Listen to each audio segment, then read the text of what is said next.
जय गुरु बाबा। प्रवचन नंबर पहला। 7 सितंबर 1968 की सुबह को सिकंदराबाद में सेठ उत्तमचंद भाई के बंगले पर। सेठ उत्तमचंद जी ने यह हैदराबाद सिकंदराबाद की प्रवचन श्रृंखला को रिकॉर्ड किया था। इतने वर्षों तक उन्होंने अपने प्राणों से भी अधिक संभाल कर रखा और हमें ओरिजिनल स्पूल्स देकर हम सबके कल्याण का मार्ग खोल दिया। हम सब उनके अत्यंत आभारी हैं।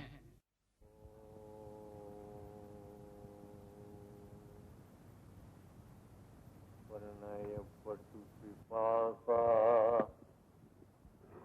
प्रणय पटु पिपासा पीडितान् अद्य प्राणान् क्षणमपि कथयाहं हा कथं सान्त्वयामि असह निज विकुण्ठा असह निज विकुण्ठा कंठमुत कंठे आपता ननु तब मुखमिन्दुं द्रष्टुमेते तुरन्ति आनम्रायां वै मुखा लोकलक्ष्मी प्रसादं खेदश्रेणी विरचित मनो लाघवाया विधेहि सेवा भाग्ये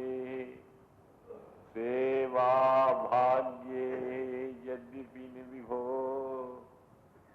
योग्यता में तथापि सुमारं सुमारं तव करुणता सुमारं तव करुणता पूरमेवं ब्रवीमि वसुदेव सुतं देवं कंसचाणूरमर्दनं देवकी परमानंदं कृष्णं वंदे जगद्गुरुम्। उपस्थित भगवत स्नेही सज्जनों,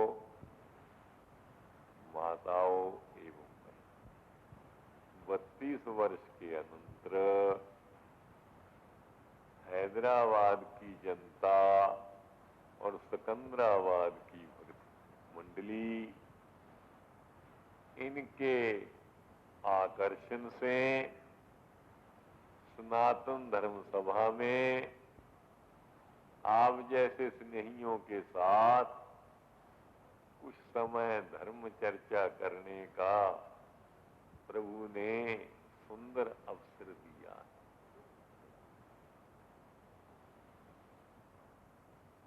मैं कहा करता हूं, कथा दूसरों के लिए नहीं, कथा अपने लिए। माला में उतना मन नहीं लगता, पूजा में भी दिल नहीं जमता। जब मनुष्य कथा करता है उस पर 3 भार पड़ जाते। भाषा बिगड़ने ना पाए, प्रसंग टूटे नहीं, कहीं ऐसा कठिन भी ना हो जाए कि लोग समझ ना पाए। भाषा को सरल बनाने के लिए, लोगों को समझाने के लिए, प्रसंग टूटना कहीं जाए, इन 3 बातों के लिए चित्त को इतना एकाग्र करना पड़ता है जो दूसरे समय चित्त होना शक्य नहीं। बस चित्त एकाग्र हुआ नहीं और बांके बिहारी के दर्शन।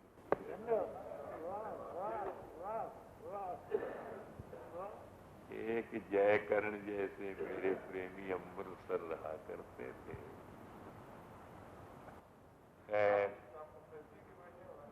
जब मैं अमृतसर में, उनका नाम था मनसुख जी, तो मनसुख जी कहते जब आप गोपाल बालन कहते हो, मेरे सामने बाल कृष्ण आकर खेलने लग जाए। सच पूछा जाए, संसार में बड़ा बड़ा विज्ञान आविष्कृत हुआ, वैज्ञानिकों ने ऐसे ऐसे एटम बम, ऊर्जन बम तैयार किए, एक बम के फटने से सारा विश्व भस्म हो।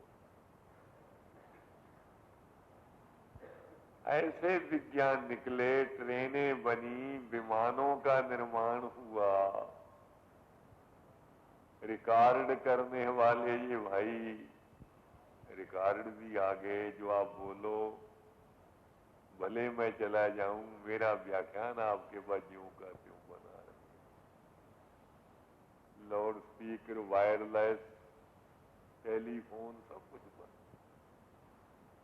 ये बाह्य वस्तुओं को बनाने का साइंस लोगों ने सीखा, मेरे प्रभु को निराकार से साकार बनाने का साइंस केवल सनातन धर्म को दिया। धन्य हो, धन्य हो, धन्य हो। सनातन धर्म के अतिरिक्त निराकार प्रभु को साकार बनाना ना कोई सीखा है, ना सीख सकेगा। ये तो हमारा पेटेंट विज्ञान है।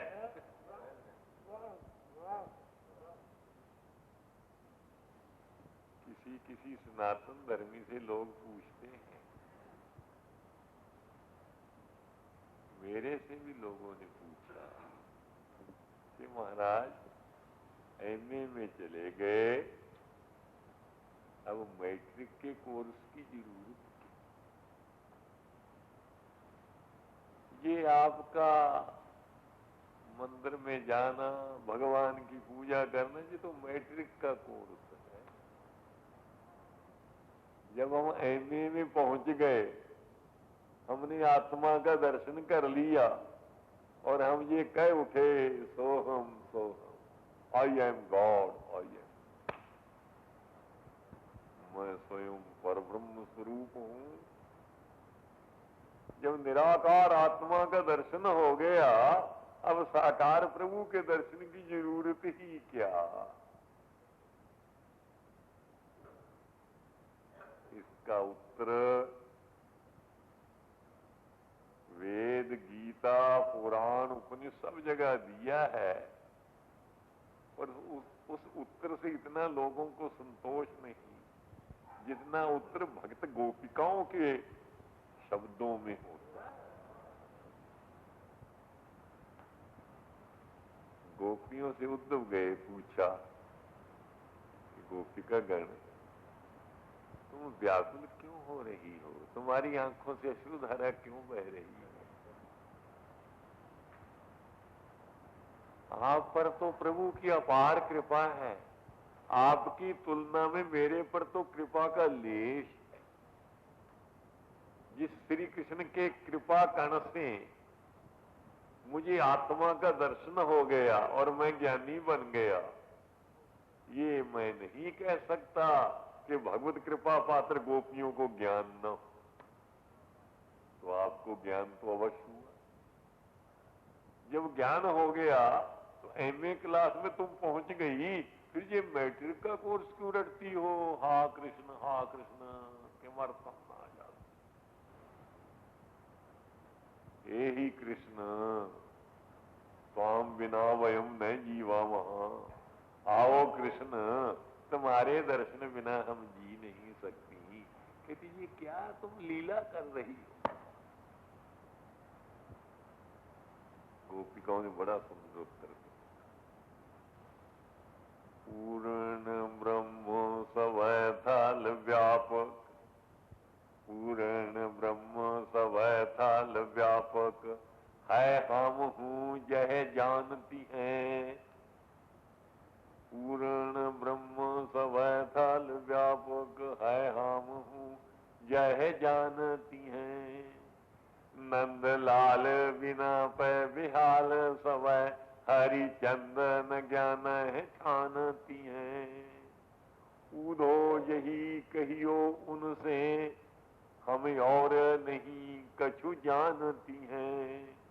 प्यारे तिहारे निहारे बिना, अखियां दुखियां नहीं मानती हैं।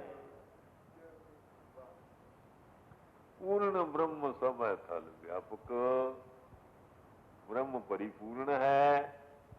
सत्यं ज्ञानम अनंतम ब्रह्म विज्ञानमानंदम ब्रह्म तत्वमसि अहम ब्रह्मास्मि अयम आत्मा ब्रह्म प्रज्ञानम ब्रह्म। कहते ये जो परिपूर्ण पर ब्रह्म है और घट घट में वो रह रहा है, ऐसा कौन सा स्थान है यहाँ मेरा प्यारा श्याम सुंदर नहीं है। हम हूँ यह जान, हमको ये पूरा निश्चय है, मेरा प्रभु, मेरा आराध्य श्री कृष्ण श्याम सुंदर पूर्ण परब्रह्म सर्वव्यापक है। कहाँ ही है? श्यामी भूतम ब्रह्म में सन्निधत्ता। भाई जिसमें कोई रंग ना व्यक्त हो वो काला हो, वो ही ब्रह्म श्याम बनकर गोपिकाएं कहते हैं हमारे सामने आकर खड़ा हो गया।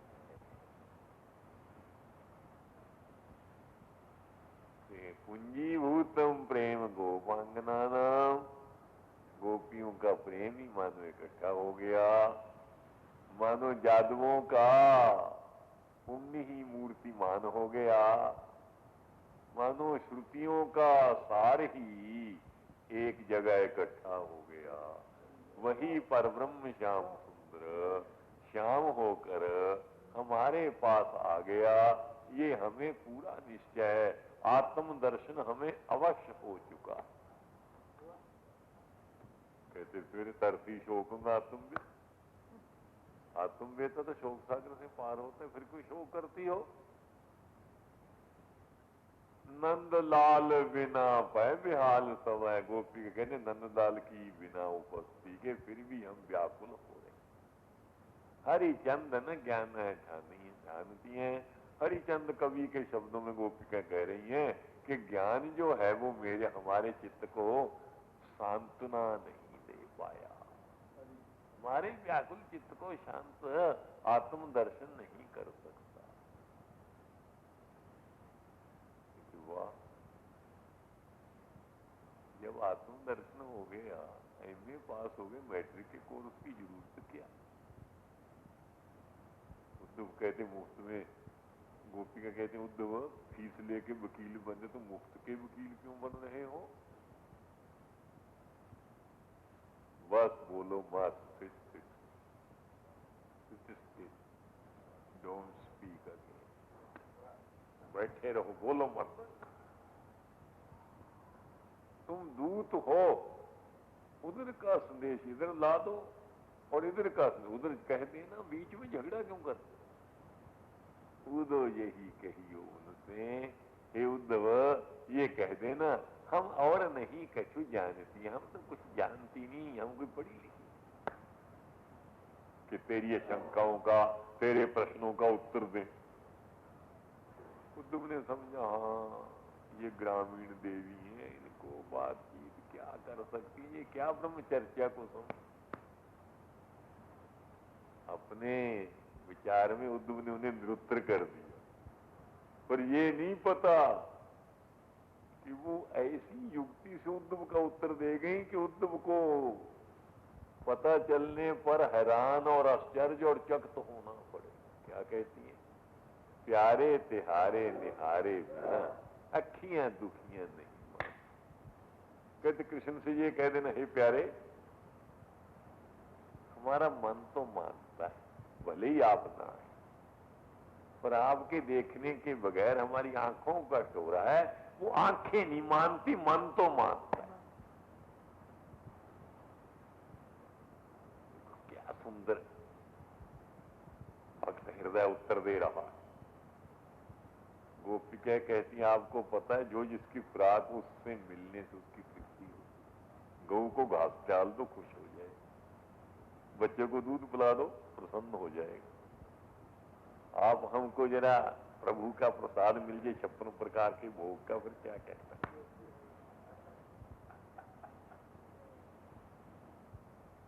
तो मोदक, जलेबी, अमृती, बालूशाही खाने से हम खुश होते हैं कि हमारी खुराक हमें मिली। घास को खाने से गोपिका कहती हैं आंखों की खुराक क्या है? रूप सुंदर वस्तु को देखना। और मन की खुराक क्या है? आत्मा का चिंतन।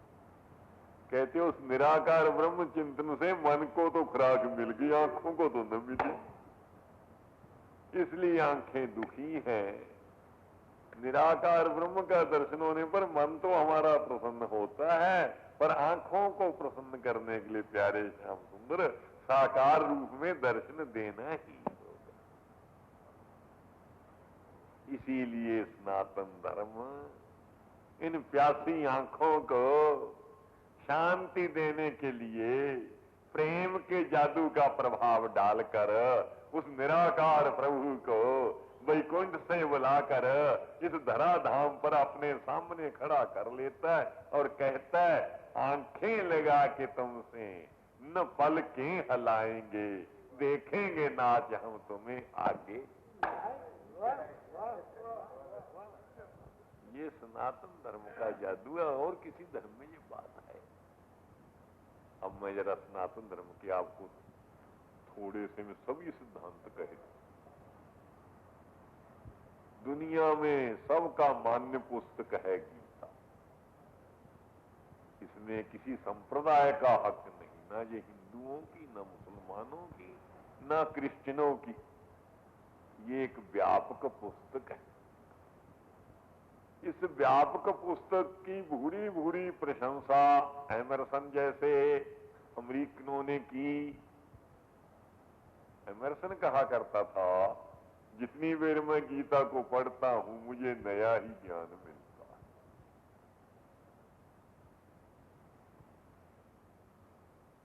अब गीता सनातन धर्म को किस तरह कह रही है? गीता अध्याय पहला श्लोक 42 पतंति पितरो शेषांग लुप्त पिंडोदक क्रिया।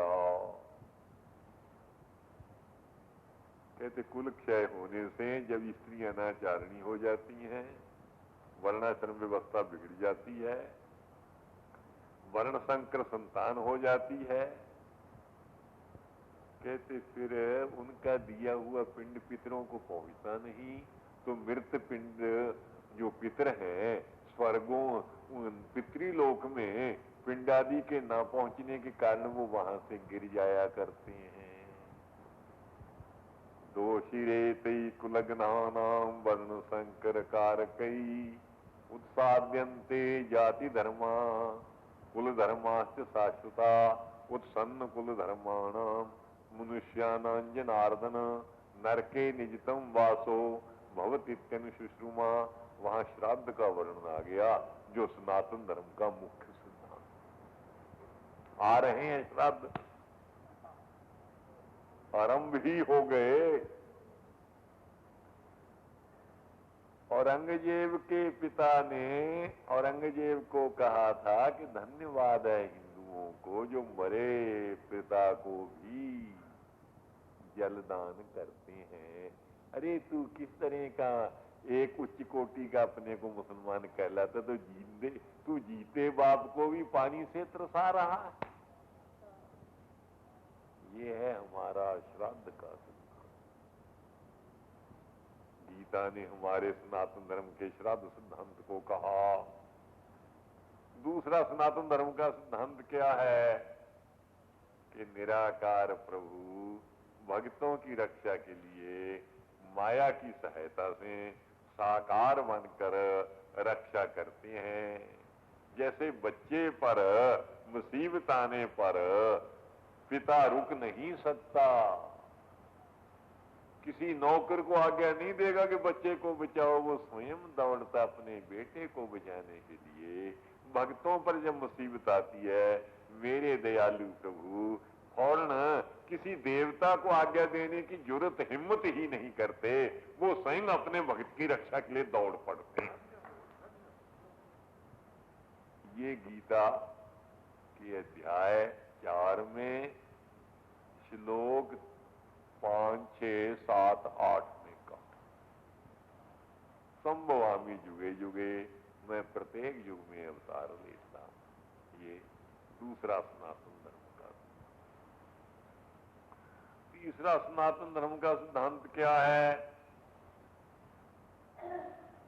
कि वो प्रभु तो जब हम मिलेंगे तब उनसे बातें करेंगे,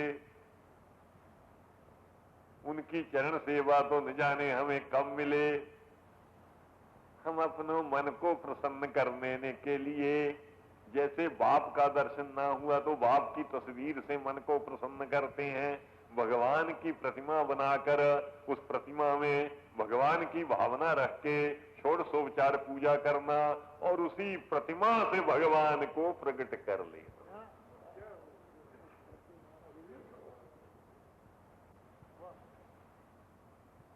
आपको पता होगा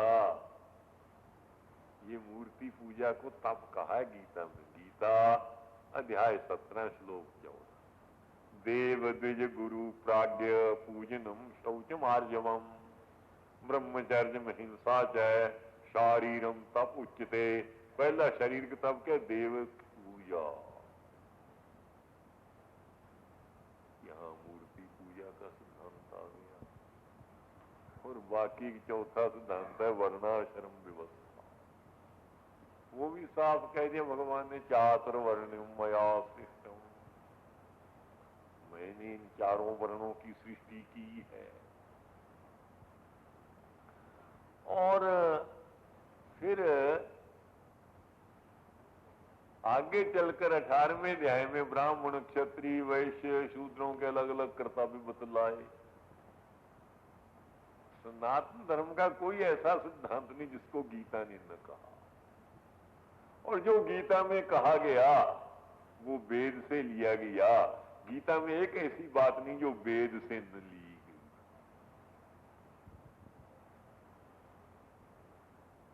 अब आप देखिए, गीता में श्री कृष्ण को अर्जुन का सारथी बनना लिखा है। अर्जुन रथ में बैठा हुआ है और श्री कृष्ण सारथी बनकर उसके घोड़ों का संचालन कर रहे हैं। सेनयोर उभयोर मध्य रथं स्थापयामि अच्युत। अर्जुन कहता है दोनों सेनाओं के बीच में है अच्युत मेरा रथ ले चलो। अरे हमारे कृष्ण बड़े टेढ़े। गुरु बैठता है सिंहासन पर, शिष्य बैठता है हाथ जोड़कर साथ। और इधर अर्जुन है शिष्य, कहते शिष्यस्ते शादिमाम स्वाम प्रपन्न। गीता अध्याय 2 श्लोक 7। जब अर्जुन शिष्य है, यहाँ शिष्य तो बैठे रथ पर पंथी लगाकर पद्मासन लगाकर, गुरु बेचारा घोड़े हाँक रहा है ना टेढ़ा पर। क्या श्री कृष्ण के टेढ़ापन बतलाएं? अगर टेढ़ापन का वर्णन करने लग जाएं तो शायद कई दिन उसी में पूरे हो जाए। लोग कहाँ नाच करते हैं? जहाँ नाच करें बड़ा हॉल, नीचे फर्श बिछ जाता है, वहां नाच होता है। मेरे भगवान ने नाच कहाँ किया जानते हो? जिस सर्प को देख कर ही लोगों की होश उड़ जाए, मेरे प्रभु उसी काली नाग के मस्तक पर नाचने लगे हैं ना टेढ़ा पर।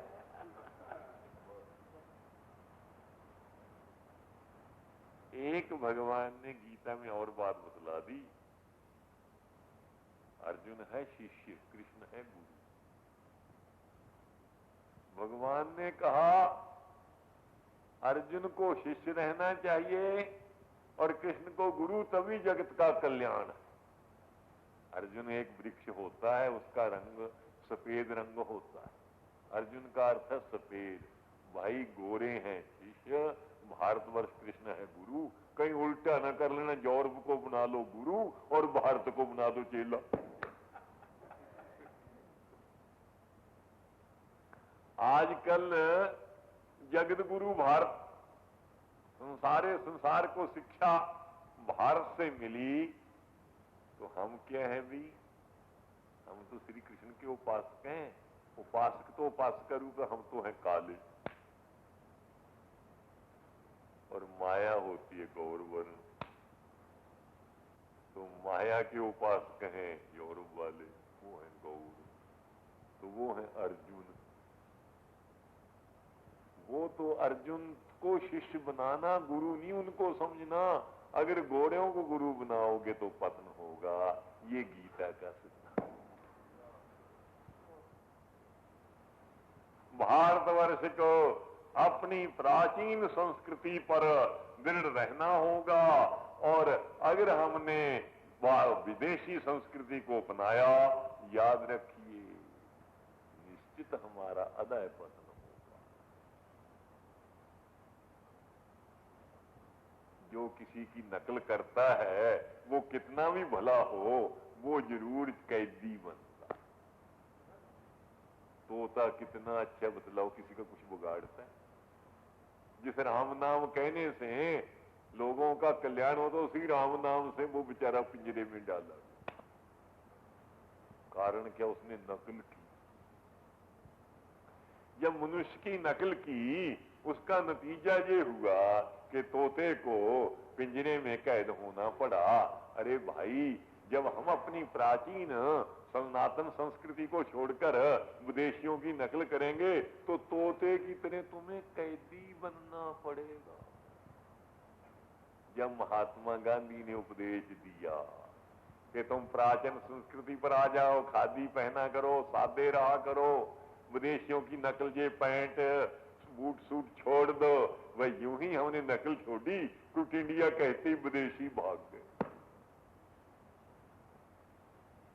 नकल मनुष्य को बंधन में डालती है, और नकल को छोड़ देने में मोक्ष हो जाती है। ये पांचों कोश, अन्नमय कोश शरीर, मन बुद्धि प्राण, आनंदमय कोश, जब तक तुम इसकी नकल करते हो, मैं दुर्बल हो गया हूं, मैं मोटा हूं, ये शरीर की नकल। मैं भूखा प्यासे हूं, ये प्राणों की नकल। मुझे संशय हो रहा है, ये मन की नकल। मैं निश्चय कर रहा हूं, ये बुद्धि की नकल है। इन चारों को, पांचों कोश मैं अज्ञानी हूं, ये आनंदमय कोश की नकल है। जब तक पांचों कोशों की नकल ये आत्मा करेगा, तब तक बंधन में पड़ेगा। जब तुम ये कहना शुरू कर दोगे, न जायते म्रियते वा कदाचिन्नायं भूत्वा भवितो वा न भूया, अयो नित्य शाश्वतोऽयं पुराणो न हन्यते हन्यमाने शरीरे। अरे भाई, जन्म मरण तो शरीर के धर्म है, मैं तो शरीर से अलहदा हूं। ये क्षुधा पिपासा प्राणों के धर्म है, मैं तो निर्द्वंद हूं, इन द्वंद्वों से परे हूं। और ये संशय विपर्य है, ये तो बुद्धि मन के धर्म, मैं तो इनसे परे हूं। अज्ञान तो अविद्या का स्वरूप है, मैं तो अविद्या का साक्षी हूं। बस फिर मुक्ति होने में देरी ही क्या?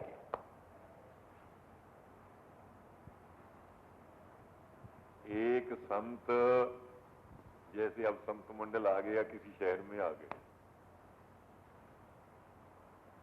उनका शिष्य भिक्षा मांगने गया, हरि नारायण हरि नारायण। एक घर में तोता पिंजरे में पड़ा हुआ था। उस तोते ने पूछा कि संत जी, सुने तुम्हारे महात्मा, तुम्हारे गुरुदेव ने मुक्ति का सदा व्रत लगा रखा है, वहां मुक्ति बटती है? कि हाँ भाई, ब्रह्म विद्या का उपदेश होता है, ब्रह्म विद्या से लोग मुक्त होंगे ही। कि मेरे लिए भी कोई मुक्ति का रास्ता पूछ देना। कहते अच्छा पूछ देंगे। शिष्य लौट के गए, गुरु महाराज से कहा, महाराज मुझे बड़ा आश्चर्य हुआ, मनुष्य तो होते हैं ब्रह्म जिज्ञासु, पशु पक्षियों में तो कभी ब्रह्म जिज्ञासा देखी नहीं। वेदांत दर्शन अध्याय 1 और पाद 3 सूत्र 25 में लिखा है, हृदयापेक्षा तो मनुष्याधिकारत्वात्। ब्रह्म विद्या में, ब्रह्म जिज्ञासा में मनुष्य का अधिकार होता है। महाराज, ये पशु पक्षी भी, आज एक मैंने जिज्ञासु देखा, वो कहता है मुझे मुक्ति का रास्ता बतला दो। ये सुनते गुरुदेव बेहोश होके गिर। दौड़ा दौड़ा शिष्य आया, अरे तोते, तेरे पैगाम में, तेरे मैसेज में, तेरे संदेश में क्या विष और जहर पॉइजन था कि उसको सुनते मेरे गुरुदेव बेहोश हो गए? अगर ऐसा पता होता तो मैं गुरुदेव के कानों तक तेरा संदेश ही न पहुंचा। वो कहते नहीं, बेहोश नहीं हुए, मुझे मुक्ति का मार्ग बतला। प्रातः काल जब पोते के मालिक ने पोते से कहा गंगाराम बोलो, उसने तो अपने प्राण दशम द्वार में चढ़ा लिए। जिस तरह का बिल्कुल निश्चेष्ट हो गया, ना जीवा हिलती है, न ओठ हिलती है, न बॉडी में किसी प्रकार की स्पंदन, मोशनलेस बॉडी। उसने समझा या तो किसी रोग का हमला हो गया, या किसी जहरीले जंतु काटने से ये तोता मर गया, जीवित नहीं है। पिंजरे का खिड़की खोल दी, तोता उड़ गया। अब देखो, जब तक वो नकल करता था, चाहे पवित्र राम नाम कोई ले रहा, तब तक तो वो रहा कैद। जब उसने मनुष्य की नकल करनी छोड़ दी, उसी समय वो बंधन मुक्त हो गया। तुम जब तक पांचों कोशों की नकल आत्मा करेगा, जन्म मरण के चक्र में पड़ा रहेगा। जब ये पांचों कोशों की नकल छोड़ देगा, तब आत्मा मुक्त हो जाएगा। इस तरह भैया, आप विदेशियों की नकल न किया करें, विदेशी संस्कृति को न अपनाया करें, अपनी सनातन भारतीय संस्कृति पर दृढ़ रहा करें। यही सनातन धर्म का वास्तविक रहस्य और तत्व है। आजकल कुछ लोग ये कहने से नहीं रुका करते, कहते महाराज ये तो पुराना धर्म है, ये तो लकीर के फकीर हैं आप लोग, हम लकीर के फकीर नहीं बने। अरे भाई, सीता को छोड़कर राम गए उस माया मृग के पीछे, लक्ष्मण को भी सीता के कुवाक सुनकर जाना पड़ा, पर लक्ष्मण एक लकीर है। सीता से कहा माता इस लकीर के उधर पांव नहीं कर। सीता जब तक लकीर की फकीर, लकीर से उधर पांव नहीं, रावण नहीं उसका हरण कर सका। यूं ही लकीर से सीता ने बाहर पांव किया, सीता को उठाकर रावण ले गया। ये तो एक कहानी है, इससे हम समझें जब तक हम सनातन धर्म की रेखा में रहेंगे, कोई हमारा बाल बांका नहीं कर सकता।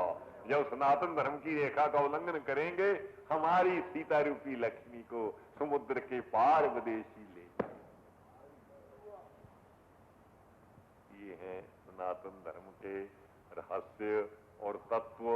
सनातन धर्म की छोटी सी छोटी बात पर विचार किया जाए तो आंखें खुल जाती हैं, पता चल जाता है हमारा सनातन धर्म कितना गहरा और गूढ़ है।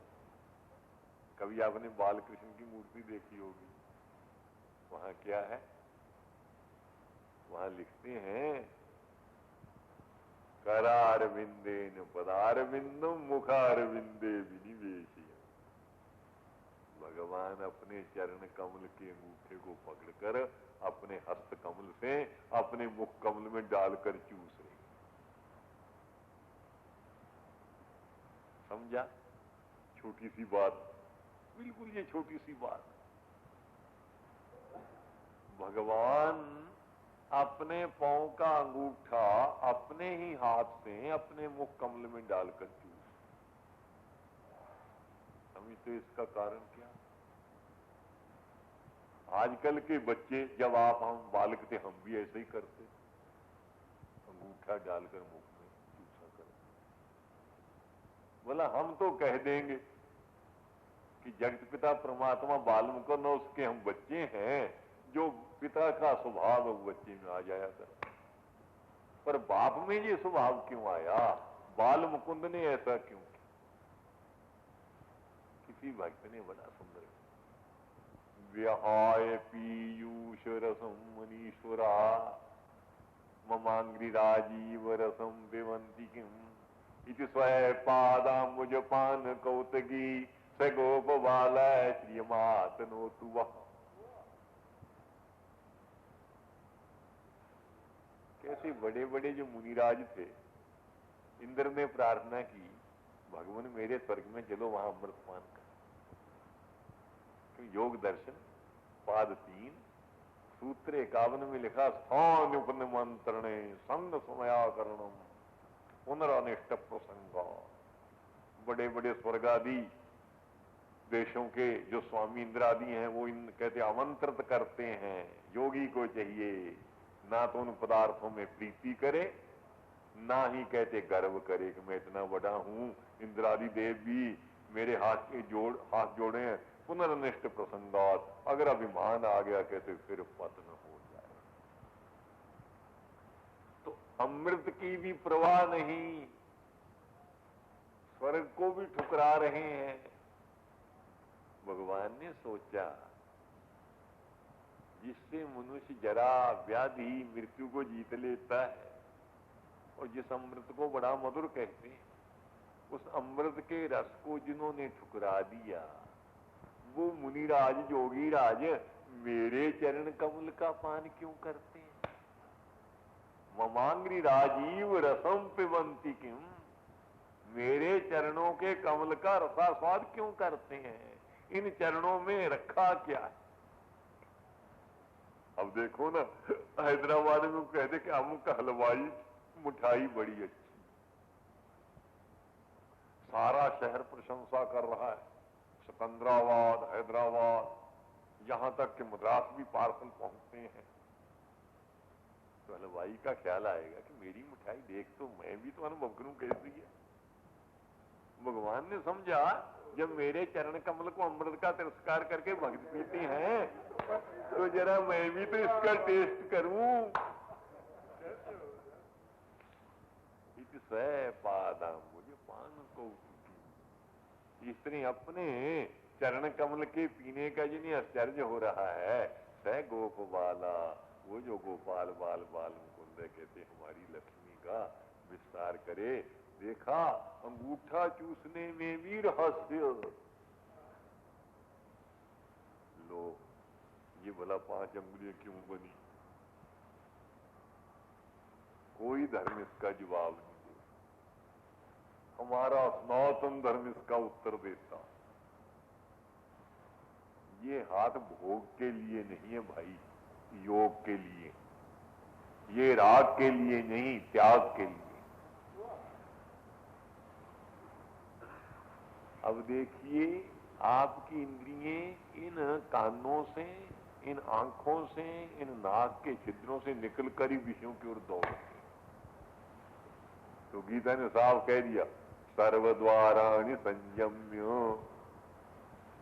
कहते तुम्हारा मन हृदय में रह रहा है, विषयों की ओर इंद्रियों के द्वारा रोक जा रहा है। कहते दरवाजा बंद कर दो ताकि तुम्हारा मन बाहर ना जा सके। सर्वद्वाराणि संयम। अब देखो दोनों अंगूठों से रुक गया काम। ये दोनों आंखों जो तर्जनी, इससे आंखें रुक गई। मध्यम अंगुली से नाक के छिद्र रुक गए। अब बड़ा छिद्र है मुंह, किसके रोकने के लिए 2 अंगुलियां जुड़ गई, एक से काम नहीं चलेगा। इसलिए ये 5 अंगुलियां। कानों के छिद्र अंगूठे से रोक दिए जाएं और तर्जनी के द्वारा आंखों के दरवाजे बंद हो जाएं और नाकों के गेट को मध्यम अंगुली से बंद किया जाए। बाकी रह गया मुख, इसको बंद करने के लिए ताकि ये विशाल है 2 अंगुलियां हो गई। एक भाई ये अनामिका और एक निशिका। ये यही सनातन धर्म का तत्व और रहस्य है। अब एक बात आपको और बतला दूं, लोग कहते हैं भगवान दयालु भी है और इंसाफ पसंद भी।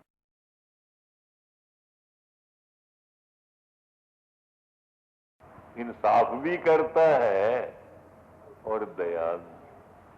ये केवल हम ही नहीं मानते, मुस्लिम बंधु भी ऐसा ही कहते हैं और ईसाई क्रिश्चियन भी इस पर पूरा जब बल देते हैं। वो तो कहते ही हैं ईसा मसीह की शरण में आ जाओ, भगवान का बेटा तुम्हारे सब अपराध माफ करा देगा, भगवान बड़ा दयालु है। और हम भी दया सागर दया निधे कहते थकते हैं। नमाज में मुसलमान भाई जब नमाज पढ़े सुभान कलमा बाबा हम दो का काला जदो का लाइला गैरो का औज बिस्मिल्लाह रहमान रहीम। वी इसम इल्ला अल्लाह, वी का अर्थ है विथ, इसम मीन से नेम, नाम, अल्लाह का अर्थ है परमात्मा। With the name of God, परमात्मा के नाम के साथ डू ऑल वर्क, प्रत्येक काम को करो। परमात्मा कैसा है कि हु आर भाई का, जो बड़ा दयालु। और अवे भगवन नामना, जो दयालु क्षमी है, भगवान के नाम से प्रत्येक कार्य को आरंभ करो, जो बड़ा दयालु है और बड़ा क्षमाशील। दयालु और दया में और क्षमा में थोड़ा सा फर्क है। किसी के दुख को देखकर दिल पिघल जाए और हम चाहें इसका दुख दूर कर दें, इसका नाम तो है दया। किसी के बार बार अपराध करने पर भी उस पर क्रोध ना आए, इसका नाम है क्षमा। मेरे भगवान किसी दीन का दुख देखकर सहन नहीं कर पाते, इसीलिए उनका नाम दयालु। और कितने भी अपराध कर दिए जाएं, वो कभी गुस्सा नहीं लाते। शिशुपाल ने कितनी गाली निकाली, शांत बैठे।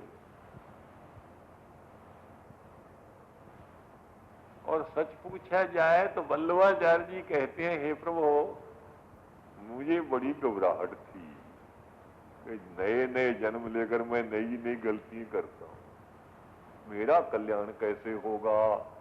पर अब मैं समझ गया हूं, मैं तो अल्प शक्ति हूं, मेरे में गुनाह करने की इतनी ताकत कहां है जितनी पावर आप में माफी देने की।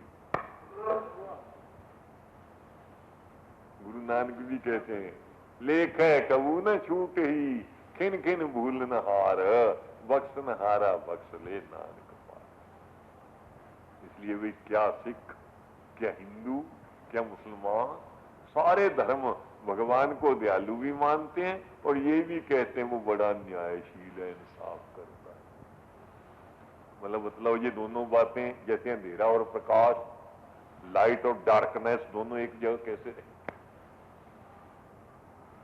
एक किसी व्यक्ति ने किसी को कत्ल कर दिया, नौजवान ने, जज की अदालत में गया। उस नौजवान के युवावस्था को, जवानी को देखकर जज को दया कि मैं कैसे अपनी लेखनी से लिख दूं इस युवक को फांसी दी जाए। और उधर अगर वो दया करके उसे माफ कर देता, उसे फांसी की सजा नहीं देता, तो न्याय का तो गला घोट गया। अगर वो न्याय करता है, उस कातिल युवक को फांसी की सजा देता है, तो दया का दिवाला निकल गया। दयालु न्यायकारी नहीं हो सकता, न्यायकारी दयालु नहीं हो सकता। फिर सारे लोग प्रभु को दयालु और न्यायकारी कैसे मानते हैं, इसका जवाब सनातन धर्मी दे सकता है। समय कर गए इनकार, भगवान को करो नमस्कार, उनकी कृपा से होगा समस्त विश्व का बेड़ा पार।